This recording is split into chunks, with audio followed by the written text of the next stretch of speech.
clear. I have this microphone in hopes of the sound being good. But I just wanted to go live because I'm in Vietnam traveling. Every year I try to leave the country to try to learn more about other countries. And when I say I leave the country, I mean I leave America, United States of America, to try to travel to other countries. But when I travel, there are three things a country must have in order for me to travel to. It must have food, culture, and history that I am interested in learning. Must have all three. There's so many different countries in this world, so that's not a very hard criteria to meet. Food, history, and culture. Right. So Vietnam actually met that. Right. I'm very interested in the food. I love Vietnamese food. The culture, love the culture. Love the entrepreneur spirit that the culture has, and I love the family oriented uh, way that they operate. Right. And so food and the history. For those of you who are unaware, America um, went to war with Vietnam. Uh, 50 years ago, the war ended. April 11th, 1975. Yeah, 1975. So I had an opportunity to go on a tour today, and it was a food tour, but it was really, really amazing. I have so much to share, and I hope I can. The food was absolutely phenomenal, but it's not the food that I want to share about, which I encourage you to eat Vietnamese food. Uh, dang, dang ong, da, da, da ong, da ong. I think that's how you say thank you. But uh, that was random. But I came on here because at the end of the tour, we went to this statue, and it's called the Burning Monk. And it's very interesting. I seen like sacrifices in front of the statue, and I was curious to know what it was, right? Because it actually in my culture, sorry, in my religion, Christianity, when you see a statue and you see like people burning candles and stuff like that, then that is actually considered an idol, right? And so I was curious to know, like, okay, I wonder what this is. And so the tour guide, he began to explain the history, the burning monk. And so he said that this monk, in an effort to protest against the war, he poured 5 gallons of air, as a helicopter fuel over him. He poured fuel all over him, and then he asked someone to set him on fire in the middle of the street. Where the statue is at is where this happened at. And so they pour the gasoline on him, and he is set on fire. And they have pictures of this. The AP American Press actually came and took pictures of this. Right, it was his way of protesting um, a lot of the things that were going on in the country, not only the war, but also uh, the things that were the persecution of monks. Right, and so he sets himself on fire, and they have pictures. He was not screaming, he was not yelling. He sat there peacefully and burned for 15 minutes. He was a monk. They have a level of self awareness, inner peace that is very, very interesting. And so the burning monk is is a huge statue. They just put the statue up. He said 2011. In 2011, they put the statue up. And then after that, other people began protesting as well. And monks began putting themselves on fire, just like the burning monk. I can't pronounce his name. I'm so sorry. Um, I'm so sorry about that. And it was asked of them, please stop doing this. Please stop doing this. And a lot of it had to do with religion, right? The president of Vietnam at that time came from a Catholic family, but 80% of Vietnam were monks. And so you had that, right? You had the religious battle between the Catholics and the monks. And I'm hesitant to say battle because most monks do not engage in fighting or anything. It's just not their not a principle in which they typically follow in their uh, teachings. And so then I can't remember everything, but then at the end, I remember the guy said that one of the presidents or his wife said that they should keep burning themselves and she's going to have a barbecue. It was the most terrible thing that you could say about somebody protest. It was terrible, absolutely terrible. And I was like, man, regardless of if you disagree with someone's political views, religious views or anything, you have to be a not so great person to say something like that. I mean, it's terrible. They have this huge statue, the burning monk, and they have pictures. And they said that what was so interesting is that when he burned 15 minutes on fire, his heart actually did not burn. His heart didn't burn. And they tried to set the heart on fire again to cremate him, and it wouldn't burn, which I thought was very interesting. But what was even more interesting was that he did this to protest, and others followed him later on, and nothing changed.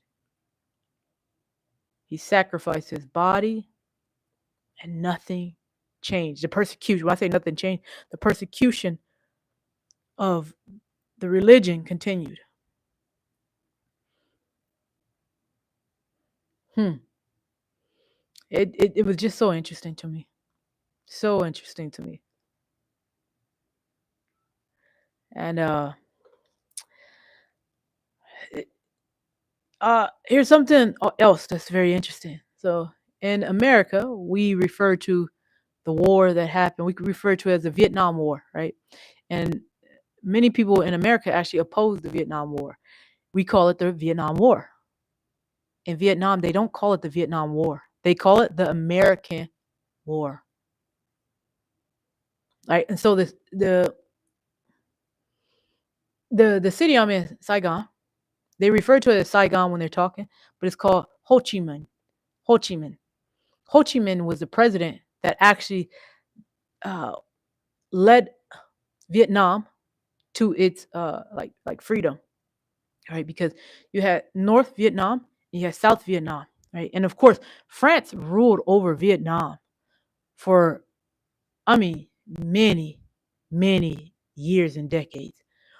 Of course, when they lost and when they left or lost against the Vietnamese, um, America stepped in because we're allies with France. And that is how the American War began to start because America is a capitalist society, right? We tend to impose our views on other countries, right? And that was not what Vietnam wanted. They actually wanted to do things their way. And so the way the tour guide was explaining it to us was that it's so interesting because before I left for my tour, one of the hotel workers had asked me, "Oh, do you have any tours?" And I said, "Oh yeah, I'm going on this tour."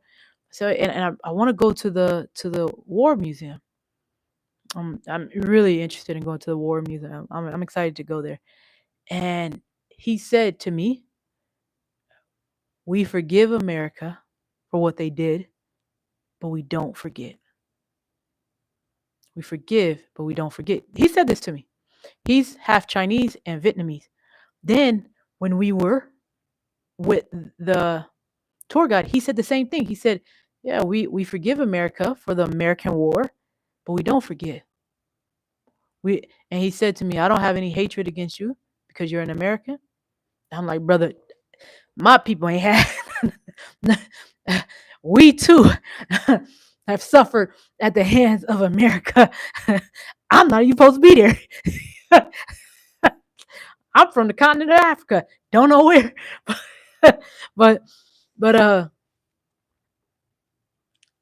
that is something that is actually taught. The fact that word for word, my tour guide plus someone who works at the hotel said, we forgive America, but we don't forget. Meaning, we forgive them, we have no hatred, but we don't forget because it's important for us to know our history.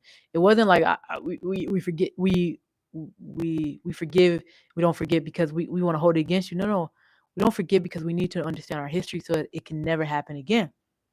I thought that that was so. It must be something that they teach here in the country, and so it was just really really beautiful. So I actually have the museum lined up soon. I forgot when, but soon. And so I think that's the purpose of me traveling a lot of times is so that I can learn things from other countries' points of view. Because of course in America, I had no clue it was called the American War. That's what they call it here. But in America, we call it the Vietnam War, right? We even see veterans that have hats on that says uh, Vietnam veteran, right? All right. I know people who fought in the Vietnam War, right? And so people who have been affected because of that Vietnam. ah, See, there I am. I'm so used to it's indoctrinated in my head to be called the Vietnam War, that war. Right? And so, uh, what a time! I encourage you. I come on this live sharing with you all this information because it is my hope and goal that you too will begin to travel, right? Save your money, right? Maybe I'll do another live on saving money and how I actually travel, right? Because I have a family, right? So, uh, yeah, I have a family to take care of. So I too have to have my ways of ensuring that I'm able to travel. But traveling allows me to learn things from the point of view of the country in which I am in, right? So from Ghana, right, I learned about Black history in Ghana from those who live in Ghana. Cartagena, Colombia, learned about the history there by going there. Vietnam, I'm learning about Vietnam by being here in Vietnam. It's very, very interesting. Traveling is so important. So important. Here's something else that happened. So on the tour was a guy from China and a guy from Netherlands. And we were talking about the tour guide had said, "Oh yeah, like in Vietnam there's no guns." So what do you mean there's no guns? Like you guys don't have guns? I said no. And the guy in Netherlands looks at me and said, "That's only in America." So y'all don't have guns either? No, that's only in America. I felt so embarrassed. They said, they said, "Isn't don't you guys have like a law that allows you to have guns?" I said, "Yeah, it's the Second Amendment, the rights to bear arms." The rights to bear arms. Everyone, unless you're a felon or something like that, you have the right to bear arms, to have a possession of a gun. And my narrow-minded thinking, I said, "Wait, what do you mean? Other countries don't allow this?" He said, "No." The tour guide said, if Vietnam had a gun and they went anywhere, that they would immediately, police would be there in like 2, 3 minutes. Netherlands too. I'm sitting here just like, oh, right. There are times when uh, I don't know. We were also talking about politics, and it gets really tricky because what's so interesting is I remember going to Japan around this time last year, and America was all in the news, and America was in the newspaper here too. I was like, why are we everywhere? We're everywhere. It's very interesting what other countries think of us. But nevertheless, just wanted to share my thoughts and my views on that. I'm going to let this settle a little bit more and digest so that I can continue to understand the day in which I had. So I hope to share more with you and go live while I am here. So with that being said, I will see you later. Bye bye.